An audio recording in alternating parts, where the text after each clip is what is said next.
Rajahmundry central జైల్లో రిమాండ్లో ఉన్న YCP MP Mithun Reddy ఆరోగ్య పరిస్థితి బాగుందని జైలు అధికారులు ప్రకటించారు. మరోవైపు జైలు బయట ప్రత్యేక సీసీ కెమెరాలతో పోలీసులు మరింత నిఘా పెంచారు. చిత్తూరు జిల్లా నుంచి పెద్దిరెడ్డి కుటుంబ సభ్యులు రాజమండ్రి చేరుకున్నారు. జైలు నిబంధన మేరకు రేపటి నుంచి మిథున్ రెడ్డితో ములాఖతులు ప్రారంభం కానున్నాయి. ఏపీ లిక్కర్ స్కామ్లో ఎంపీ మిథున్ రెడ్డి కీలకంగా వ్యవహరించారని సిట్ అధికారులు ఇప్పటికే ప్రకటించారు. దాంతో తదుపరి ఈ కేసు విచారణలో ఏం జరగబోతుంది ఉత్కంఠగా మారింది. మరిన్ని వివరాలు రాజమండ్రి సెంట్రల్ జైలు నుంచి మా రిపోర్టర్ ప్రసాద్ అందిస్తారు. రాజమండ్రి సెంట్రల్ జైల్లో వైసీపీ ఎంపీ పెద్దిరెడ్డి మిథున్ రెడ్డికి రిమాండ్ రెండో రోజుకు చేరుకుంది. గత రాత్రి తీవ్ర ఉద్రిక్త అదేవిధంగా హైటెన్షన్ వాతావరణంలో మిథున్ రెడ్డిని రాజమండ్రి సెంట్రల్ జైలుకి తరలించడం జరిగింది. ప్రస్తుతం ఇది మిథున్ రెడ్డికి ఇక్కడ స్నేహ బ్లాక్ లో ఉంచారు. అదేవిధంగా ఏదైతే ప్రస్తుతం పరిస్థితి అంతా కూడా పోలీసుల అదుపులో ఉంది. ప్రస్తుతం మన రాజమండ్రి సెంట్రల్ జైలు బయట వాతావరణం చూడొచ్చు. ఇక్కడ పోలీస్ హౌస్ పోస్ట్ తో పాటు ఏ విధంగా ఇక్కడ ఏదైతే ప్రశాంతమైన వాతావరణం అయితే ఉంది, అదేవిధంగా ఏదైతే ఈ కట్టుదిట్టమైన భద్రతా ఏర్పాట్లు కూడా చేయడం జరిగింది. ప్రత్యేకంగా ఇక్కడ సీసీ కెమెరాలు కూడా ఏర్పాటు చేయడం జరిగింది. ప్రస్తుతం మనం చూడొచ్చు రాజమండ్రి సెంట్రల్ జైల్లో ఏదైతే గత రాత్రి ఇక్కడ సెంట్రల్ జైలు బయట వైసీపీ శ్రేణులు పెద్ద సంఖ్యలో చేరుకుని నాయకులు అదేవిధంగా పెద్ద ఎత్తున ఆందోళన కూడా చేపట్టిన పరిస్థితి అయితే ఉంది. అదేవిధంగా చూస్తే కనుక ఇప్పుడు మిథున్ రెడ్డికి ఇక్కడ సెంట్రల్ జైల్లో రిమాండ్ ఖైదీగా 4196 నెంబర్ను కూడా కేటాయించడం జరిగింది. ఇవాళ ఉదయం నుంచి కూడా ఆయన స్నేహ బ్లాక్ లోనే ఉంచడం జరిగింది. అది ప్రస్తుతం మిథున్ రెడ్డికి రాజమండ్రి సెంట్రల్ జైల్లో అదనపు సౌకర్యాలు ఏదైతే వారానికి 6 రోజుల పాటు ములాఖాతు అదేవిధంగా ఇంటి నుంచి భోజనం అంటే అదనపు సౌకర్యాల కోసం ఆయన తరపున న్యాయవాదులు పిటిషన్ దాఖలు చేయడం జరిగింది. ఆ కోర్టు తీర్పు ప్రకారం రాజమండ్రి సెంట్రల్ జైలు అధికారులు మిథున్ రెడ్డికి తదుపరి ఏదైతే ఇక్కడ చర్యలు అయితే చేపట్టే పరిస్థితి అయితే కనిపిస్తుంది.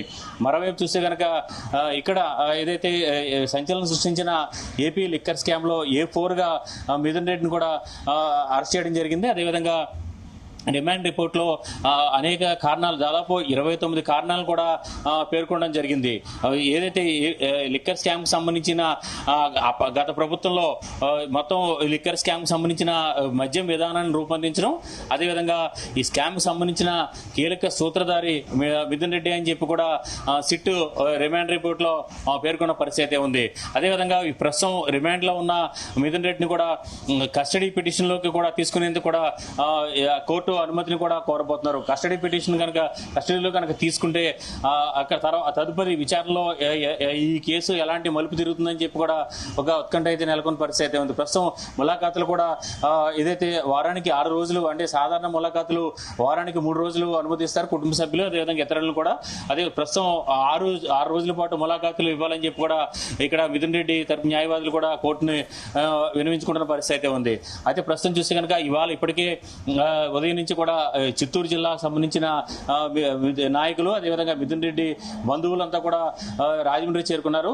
రేపు ములాఖాత్లో మిథున్ రెడ్డి తండ్రి పెద్దిరెడ్డి మాజీ మంత్రి పెద్దిరెడ్డి రామచంద్రారెడ్డి కూడా కలిసే అవకాశం అయితే కనిపిస్తుంది. అదేవిధంగా వైసీపీ అధినేత మాజీ ముఖ్యమంత్రి జగన్ కూడా ఇక్కడ రాజమండ్రి సెంట్రల్ జైలుకు వచ్చి మిథున్ రెడ్డితో ములాఖాత్ అయ్యే అవకాశాలు అయితే కనిపిస్తున్నాయి. మొత్తమే చూస్తే కనుక ఈ దాదాపు 3,500 కోట్ల వరకు కూడా ఉంటుందని చెప్పి కూడా ఆరోపణలు వస్తున్న ఈ లిక్కర్ స్కామ్ సంబంధించి చూస్తే కనుక A4 గా ఉన్న మిథున్ రెడ్డి కూడా కీలక సూత్రధారే. అదేవిధంగా ఇందులో అంతిమ లబ్ధిదారు మాత్రం ఏదైతే వైసీపీ అధినేత జగన్ అనే చెప్పి కూడా ఇప్పటికే విమర్శలు ఇప్పటికే టీడీపీ నుంచి కావచ్చు ఇటు బీజేపీ నుంచి కావచ్చు తీవ్రంగా వినిపిస్తున్న పరిస్థితుల్లో ఇదైతే కస్టడీ పిటిషన్ లో తీసుకుంటే కనుక కస్టడీ పిటిషన్ ద్వారా మిథున్ రెడ్డి ద్వారా నుంచి మరిన్ని వివరాలు రాబట్టే అవకాశం అయితే ఉంది. అప్పటి నుంచి కూడా కేసు మరిన్ని మలుపు తిరిగే అవకాశం అయితే కనిపిస్తుంది. ప్రస్తుతానికి కూడా చూస్తే కనుక దేశంలోనే అతిపెద్ద లిక్కర్ స్కామ్ గా కూడా చెప్తున్న పరిస్థితి ఉంది.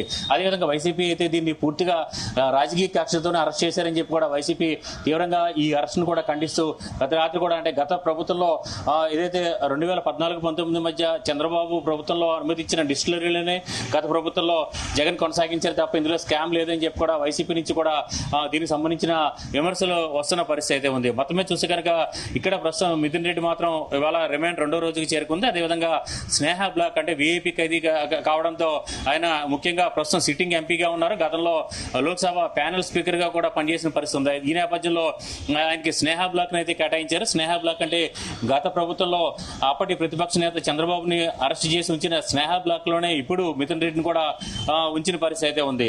మొత్తం మీద ఇవాళ నుంచి కూడా ములాఖాతులు అయితే ప్రారంభం కాబోతున్నాయి. ఇవాళ కొంతమంది అయితే చిత్తూరు జిల్లా నుంచి కూడా ఇక్కడికి వచ్చిన పరిస్థితి అయితే ఉంది. రేపు నుంచి అంటే కోర్టు అనుమతిస్తే కనుక వారానికి 6 రోజుల పాటు ములాఖాతులు ఉండే అవకాశం అయితే ఉంది. అదేవిధంగా ఇటు సిట్ అధికారులు కూడా ఇప్పటికే అరెస్ట్ చేసి రిమాండ్కి తరలించిన మిథున్ రెడ్డిని కస్టడీలో తీసుకుని మరింత వివరాలు రాబట్టేందుకు కూడా ప్రయత్నిస్తున్న పరిస్థితి అయితే ఉంది. అయితే మొత్తంగా చూస్తే కనుక ఈ కేసు ఇకపై ఎలాంటి మలుపులు తిరగబోతుంది, ముఖ్యంగా అంతిమ లబ్ధిదారు ఎవరు అన్నది కూడా ఈ కేసులో తేలబోతుందా? ఇప్పుడు ప్రస్తుతం ఆగస్టు 1 వరకు ఉన్న రిమాండ్ ఇంకా బెయిల్ కోసం ఎంతవరకు ప్రయత్నిస్తారు, ఈ కేసులో తదుపరి ఏం జరగబోతున్నది కూడా ఉత్కంఠగా మారింది. ప్రస్తుతానికి అయితే మిథున్ రెడ్డి ఉన్న రాజమండ్రి సెంట్రల్ జైలు వద్ద మాత్రం పరిస్థితి పూర్తిగా అయితే పోలీసుల అదుపులో ఉంది. ఇక్కడ ప్రత్యేక సీసీ కెమెరాలు కూడా ప్రత్యేకంగా ఏర్పాటు చేయడం జరిగింది. ఇక పటిష్టమైన నిఘాతో ఇక్కడ సెంట్రల్ జైలు వద్ద కట్టుదిట్టమైన భద్రతా ఏర్పాట్లతో మొత్తం పూర్తిగా ఇక్కడ పోలీసులంతా కూడా పరిస్థితిని తమ అదుపులో తీసుకున్నారు. ఇది ఇక్కడ తాజా పరిస్థితి. Over to studio.